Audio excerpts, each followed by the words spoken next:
तो जो कुछ भी हुआ है कोलकाता में, इसके बाद अब केंद्रीय मंत्री गिरिराज सिंह ने बड़ा हमला बोला है ममता बनर्जी पर। वो साफ तौर पे कह रहे हैं कि जिस तरह से आरोपियों को बचाने की कोशिश हो रही है, वहां पर जो छात्र हैं उनके ऊपर जैसे बर्बरता की गई है, लाठीचार्ज किया गया है, इस पर किस तरह से गिरिराज सिंह ने ममता सरकार को घेरा है, सुनिए जरा। बंगाल में उपद्रव थमने का नाम नहीं ले रहा है और नेताओं के बीच प्रहार जारी है। हमारे साथ मौजूद हैं केंद्रीय मंत्री गिरिराज सिंह जी। गिरिराज जी, ममता बनर्जी ने बयान दिया कि अगर आप लोग केंद्र सरकार और भारतीय जनता पार्टी खासकर ज़्यादा बंगाल में उपद्रव मचाएगी या तंग करेगी तो पूरे देश में आग फैल जाएगा। देखिए, उल्टे चोर कोतवाल को डांटे, ममता बनर्जी वही है, चोरी और सीना जोड़ी। शर्म भी नहीं आ रहा है बंगाल की डॉक्टर बेटी का गैंग रेप हो और वो मार्च करें, धरना पर बैठे हैं और जो विद्यार्थी मार्च करे उसे लाठी से पिटवाएं और बीजेपी अगर करे तो गोली मरवावें और उल्टे कानून तोड़ने की बात। मोदी के रहते कोई देश को जला नहीं सकता। इन पर तो देशद्रोह का मुकदमा चलना चाहिए, जो खुल के कहे कि मैं पूरा देश जला दूंगा। किसको अधिकार दिया है कानून कि देश को और राज्य को जला देने का? और ये राहुल गांधी और लालू यादव और तेजस्वी यादव, अखिलेश बलात्कारियों के साथ खड़े हैं, इनकी जुबान नहीं खुल रही है। आपको क्या लगता है कि सेडिशन का चार्ज लगना चाहिए ममता बनर्जी पर, देशद्रोह का? क्यों नहीं लगना चाहिए? जो एक संवैधानिक पद पर बैठ करके कहे कि मैं जला दूंगी, ये कोई मुख्यमंत्री का वक्तव्य है? ये तो लगता है फ्रस्ट्रेशन में है। बंगाल की जनता इनसे पूछ रही है। ये नहीं चलने वाला है। ये नॉर्थ कोरिया नहीं है जो राष्ट्रपति कहता हो किम जोंग की मैं मार दूंगा। मार दिए हैं। ये भी इन्होंने अपने अपोजिशन में मुखिया के चुनाव में खड़ा हुआ, जो जीता उसकी हत्या भी कराए।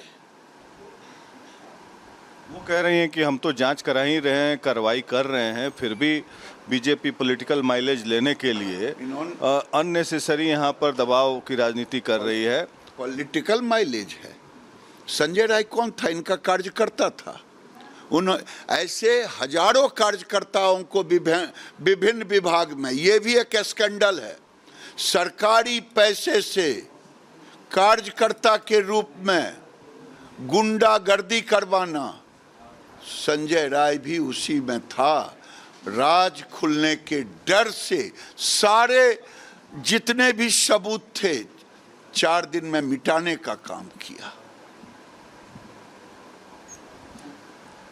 गिरिराज जी, तमाम विरोध के बावजूद लगातार 3 बार से लेकिन 2/3 मेजॉरिटी से वो जीत रही। 2/3 मेजॉरिटी से जीतने वाला को कहाँ अधिकार मिला है कि बेटी को गैंग रेप करवाए और उसको संरक्षण दे? हाल में जो कुछ भी हो रहा है वो किसी से छिपा नहीं है। हुक्मरान अपने गुनाह छुपाने की बहुत कोशिश कर रहे हैं। बार बार उन सबूतों पर पर्दा डाला जा रहा है, दबाव बनाने की कोशिश की जा रही है और जब आवाज बुलंद होती है तो उस आवाज को भी रोकने की कोशिश हो रही है। इसी से जुड़ी एक रिपोर्ट आपके सामने रख रहे हैं।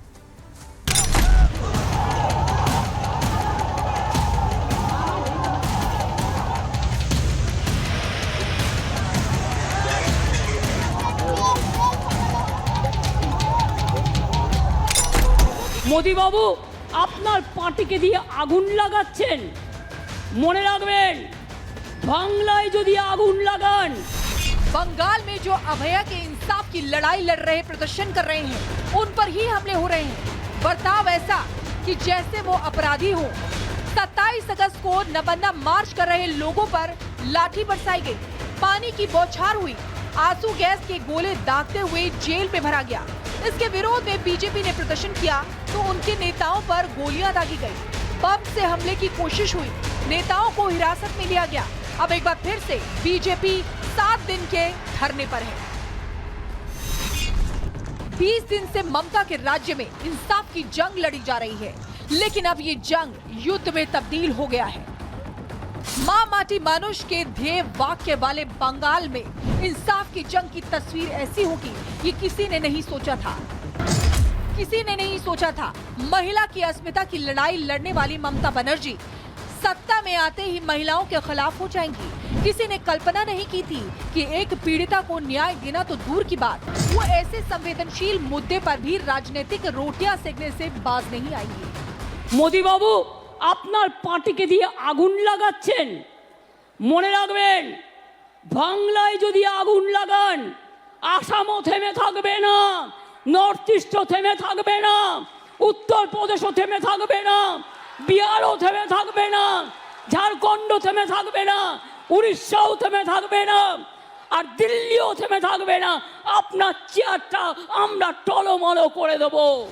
8 से 9 अगस्त की काली रात लेडी डॉक्टर के साथ जो हैवानियत की गई, जिस दरिंदे का साथ देते हुए प्रिंसिपल ने सबूतों को मिटाने की कोशिश की, उनके खिलाफ बोलने की बजाय राज्य की सीएम ऐसा बेतुका बयान देंगी, ये किसी ने नहीं सोचा था। अब ऐसे में सुलगता बंगाल सवाल पूछ रहा है, अपने गुनहगारों की तलाश में चारों तरफ नजरें दौड़ा रहा है। बंगाल बीजेपी ने पहले बेटी की अस्मिता परिवार को न्याय दिलाने की खातिर छात्रों ने नबन्ना मार्च निकाला, जनता का भी समर्थन मिला। सड़कों पर भीड़ का सैलाब आया तो ममता की पुलिस तिलमिला गई, हाथों में लाठी लेकर भांजना शुरू किया, एक एक को पीटा गया। इससे भी बात नहीं बनी तो आंसू गैस के गोले दागे गए, भीड़ को तितर बितर करने के लिए पानी की बौछार मारी गई। छात्रों पर लाठीचार्ज के विरोध में बीजेपी ने बंद बुलाया तो ममता पुलिस हाथों में डंडा लेकर सड़कों पर उतर आई। जो भी सामने आया उस पर लाठियों की बौछार की गई। टीएमसी के नेता गोलियां बरसाते कैमरे में कैद हुए। इन पर कार्रवाई करने की जगह बंगाल पुलिस ने प्रदर्शन कर रहे बीजेपी नेताओं को ही जेल में भरना शुरू कर दिया। बावजूद इसके बीजेपी ने हार नहीं मानी, पीड़िता को न्याय दिलाने के लिए कोलकाता हाईकोर्ट पहुंची, 7 दिन के धरने की अनुमति ली। आज बीजेपी नेता एस्प्लेनेड वाइड चैनल पर धरना देंगे।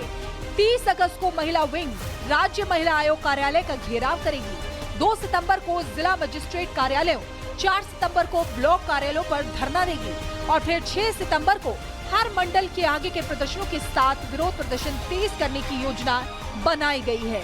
इसके साथ ही सितंबर के पहले हफ्ते में 2 घंटे का चक्का जाम भी रहेगा। साफ है कि बंगाल में इंसाफ की जंग इतनी आसान नहीं है। विवेकानंद की धरती पर जन की बात न हो तो विरोध होना लाजमी ही है। Bureau report, Republic Bharat.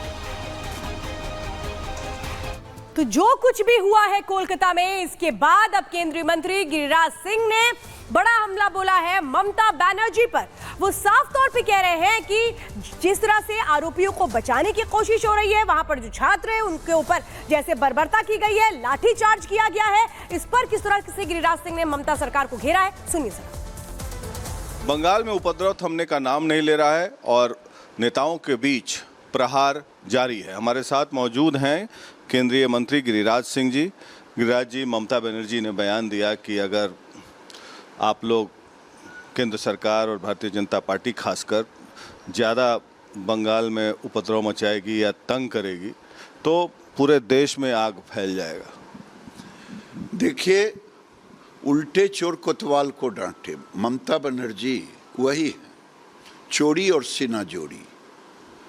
शर्म भी नहीं आ रहा है, बंगाल की डॉक्टर बेटी का गैंग रेप हो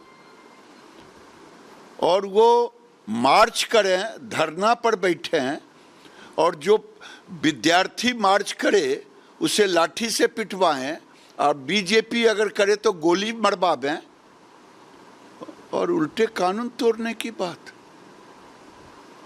मोदी के रहते कोई देश को जला नहीं सकता। इन पर तो देशद्रोह का मुकदमा चलना चाहिए, जो खुल के कहे कि मैं पूरा देश जला दूंगा। किसको अधिकार दिया है कानून कि देश को और राज्य को जला देने का?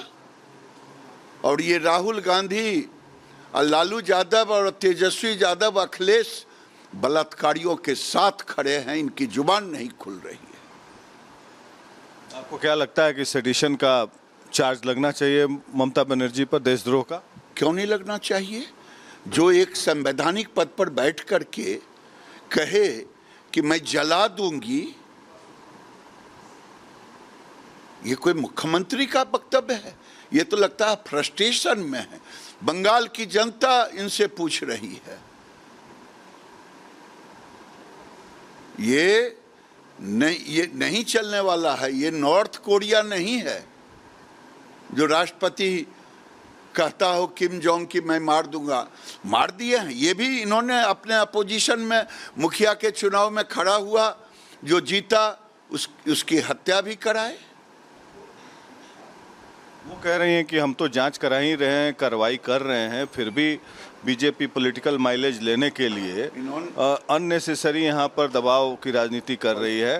पॉलिटिकल माइलेज है। संजय राय कौन था? इनका कार्यकर्ता था। ऐसे हजारों कार्यकर्ताओं को विभिन्न विभाग में, ये भी एक स्कैंडल है, सरकारी पैसे से कार्यकर्ता के रूप में गुंडागर्दी करवाना। संजय राय भी उसी में था। राज खुलने के डर से सारे जितने भी सबूत थे 4 दिन में मिटाने का काम किया। गिरिराज जी, तमाम विरोध के बावजूद लगातार 3 बार से, लेकिन 2/3 मेजोरिटी से वो जीत रही। 2/3 मेजोरिटी से जीतने वाला को कहाँ अधिकार मिला है कि बेटी को गैंग रेप करवाए और उसको संरक्षण दे?